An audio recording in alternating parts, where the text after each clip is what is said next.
vital in that match. As soon as we get the full-time whistle, we'll let you know whether Chelsea go through. And that's what tonight is all about. Because, hold on, just been a goal for Sevilla. Sevilla has scored, so that's it now. Chelsea are through. There's no way Krasnodar are scoring 2 in less than a minute to win that one. So congratulations, Chelsea. They're through. And that's what tonight was about, because there's so many games coming thick and fast. They're against Sevilla in the next Champions League match. It's job done, and that's the key thing. Yeah, let's be honest, it wasn't vintage from Chelsea this evening, but they've got the job done. Frank will be pleased. They're through to the knockout phases, and they've been fantastic in recent games. It wasn't quite a vintage night tonight, but all that matters is they're through. It didn't flow, Jake, today. It wasn't crash, it wasn't vintage, but what do we say about great teams? They win when they're not at their best, and Chelsea did it. So they got over the line, using the squad. Callum Hudson-Odoi coming in, getting his goal, Giroud coming in. It showed great quality and great depth that they went and done it. Because we said before the game, that's a tough away game, that. And there was spells in that game, Rennes, where they was in charge. Good team, great result, and to go through consistently like Chelsea are in the Champions League, making it look easy. It's not. Fantastic from Frank and the boys. Absolutely. And we're looking forward to some reaction from them as soon as Frank or any of his players emerge from the dressing room. Of course, we'll bring you that. But just to remind you that this one may be over, and you can see there, look, Krasnodar against Sevilla. It looks like the ref, no, he's not quite blown the full-time whistle in that game, but there won't be long left in that one. But there are plenty of games still to come, including Manchester United up against Istanbul, Başakşehir, PSG, Juve, Dinamo Kiev and Dortmund all at home as well, as are Lazio. And just a quick reminder as well that you can see the goal show if you want to, which keeps you across all the goals as they go in. But there you go, it is confirmed.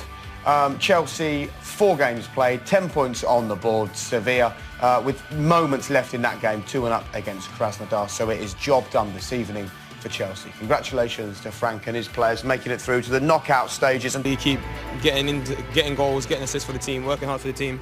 And yeah, I'm happy that we got the 3 points today and we won the game. Talk to me about the guy that set up the goal for you, Mason Mount, the way he won it back and then you immediately peeled in behind.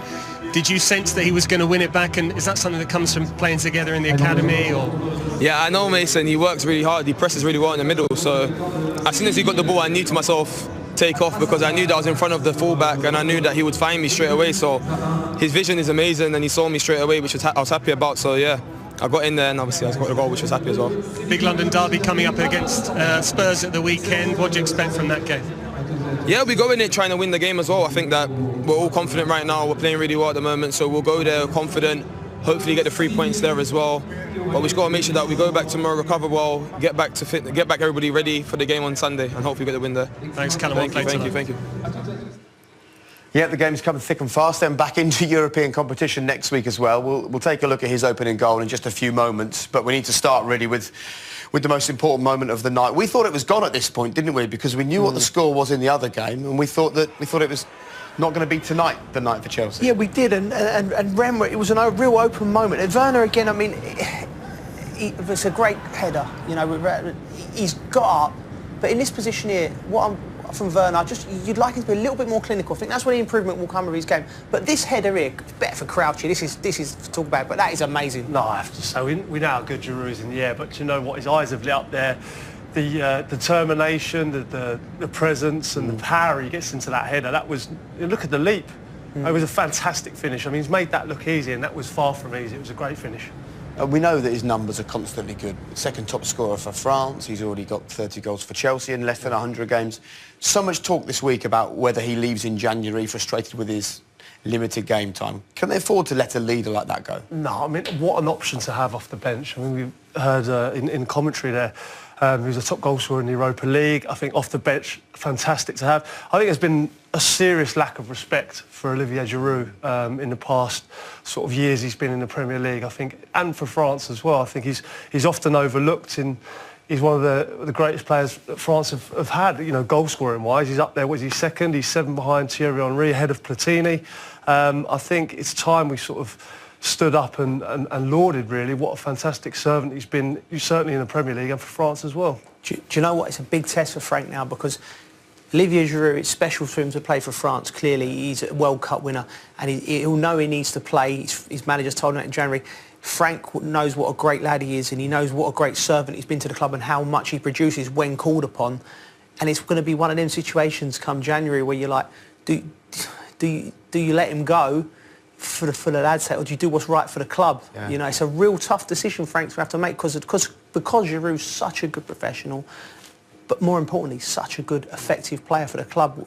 You know, I'd love to see him stay, because that won't be the last time he bails Chelsea out. He's brilliant off the bench, and like, I agree with Crouchy. I think he's one of the most underrated players we've seen over the last 5 years in the Premier League. I think Frank will want to keep him. There's no doubt about that. But it's obviously he's going to want to play to be involved with the Euros. I mean, he's France's number 9, isn't he? And he'll want to stay that way. And if he's not getting enough games at Chelsea, he might have to move on. But there's no doubt Frank will want to keep him. You've been in a similar position where let's take Burnley as a good example. You wanted more game time.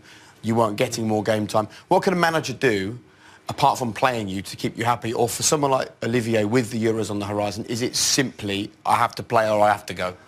It's a difficult one, isn't it? Because I think he'll look at Chelsea and he'll think if you're playing in big games, you'd think they'll be challenging for, if not top 4, perhaps the title eventually.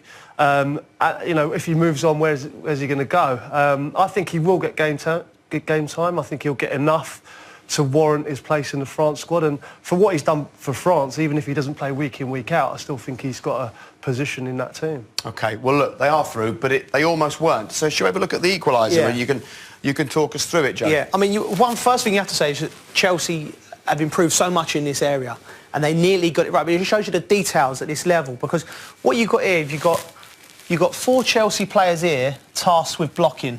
So they're picking up there. You've got Thiago Silva in this position. His job is to attack anything in that position. And Olivier Giroud, anything at the far post. So you're set. What Guirassy does, very clever, he comes and stands in between the two headers of the ball there. So Zuma's in a position now where he may have been asked, we don't know whether he's been asked to block him or not, but the one thing he gets wrong, he just stands on the wrong side of it. You want to pick Zuma up and put him on Guirassy's left shoulder, and it's not a goal. It's a fantastic ball as well, by the way, because it drops in that little space between Giroud and Silva. We'll just run it through here. But if you watch him, as the ball comes in, he just gets what I believe is the wrong side of him, and he just gets the timing. It's a fantastic header. Yeah. And Chelsea have done... Frank would have been furious with that because of how well they defended over the last 7 games have been fantastic. But that's the details of this Champions League. It's that things like that are the difference between winning a game and drawing a game. OK. Come back and... OK, mate. Take a seat. Look at that. What a pro. Over to the touch screen. Back again. Right, I tell you what, I'm very pleased to say that actually Frank Lampard has just emerged pitch side, and he's going to speak to us live right now. Well, Frank, first of all, congratulations. That is the earliest that Chelsea have qualified for the knockout stages of the Champions League in the last 10 years.